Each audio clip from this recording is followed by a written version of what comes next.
बोलिए सतगुरुदेव भगवान की जय।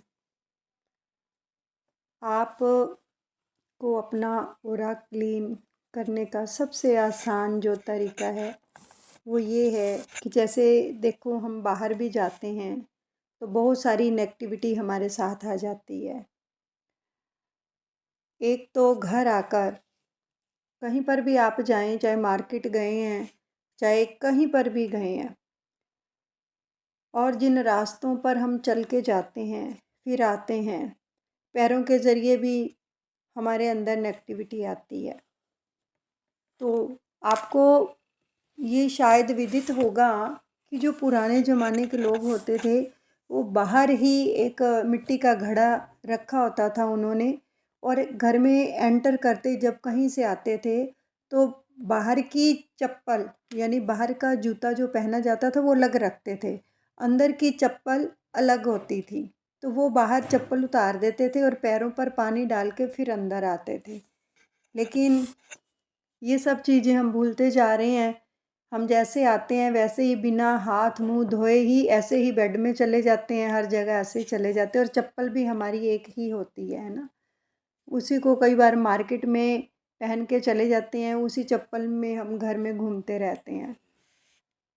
एक तो सुबह नहाते समय अपनी चप्पल को ज़रूर वॉश करें, जैसे ही अपनी बॉडी वॉश करते हैं, पैर वॉश करते हैं, चप्पल को भी ज़रूर वॉश किया करें।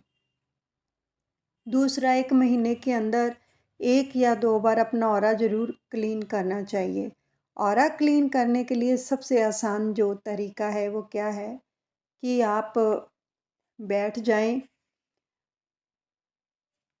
नीचे नहीं बैठा जाता तो सोफ़े पे बैठें, कहीं पर भी बैठें, ठीक है। अगर नीचे आलती पालती मारकर बैठ सकते हैं तो बहुत अच्छा। और दोनों हाथों में आधा आधा चम्मच नमक का ले लें, जो नमक हमारे घर में यूज़ होता है, ठीक है। और दोनों हाथों की मुट्ठियों को बंद कर लें और उसके बाद अपने इष्ट देव का ध्यान करें और दादा गुरुदेव से अरदास करें कि मैं आपके सुरक्षा कवच में सुरक्षित हूँ, और आपके आशीर्वाद से मेरे पैरों के नाखूनों से लेके सिर के बालों तक जितनी भी नेगेटिविटी है वो सब इस नमक में आ गई है, जो नमक आपने अपने हाथों में ले रखा है मुट्ठी के अंदर। ये विजुलाइज करना है कि सारी नेगेटिविटी इसी में आ रही है। और फिर उसके बाद आपने 21 बार अपने गुरु मंत्र का जाप करना है। उसके बाद जाप करने के बाद आंखें आपकी बंद रहेंगी। ये बंद आंखें करके सब विजुलाइज करना है, ठीक है। आंखें बंद रहेंगी। जाप करने के बाद आप अपने इष्ट देव का, गुरुदेव का, यूनिवर्स का धन्यवाद करेंगे कि उनके आशीर्वाद से पूरी बॉडी का ऑरा जो है वो क्लीन हो गया है। आपका असीम असीम असीम धन्यवाद। Thank you, thank you, thank you दादा गुरुदेव, thank you universe, you showing me that कि मैं पूर्ण रूप से स्वस्थ हूँ, मेरा ऑरा क्लीन हो गया है, ठीक है। इस प्रकार से धन्यवाद करते हुए उठेंगे और वाश बेसिन पे जाएंगे और टैब छोड़कर जो नमक है उस पानी में बहा देंगे। नमक को देखना नहीं है। नमक बहाने के बाद अपने हैंड वॉश करेंगे, चूली करेंगे और अपना मुंह भी वॉश करेंगे, फेस वॉश करेंगे, ठीक है। चूली भी करेंगे और हो सके तो पैर भी वॉश कर लीजिए। तो इस प्रकार से 15 दिन में या महीने में 2 बार ज़रूर ऑरा क्लीन करें। ऐसे ही आप अपने बच्चों का भी कर सकते हैं।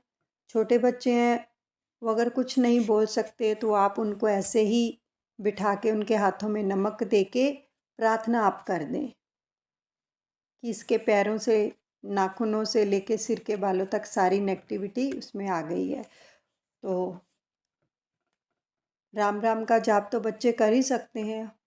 फिर आप उनको बोलें कि किस बार नाम का जाप करें।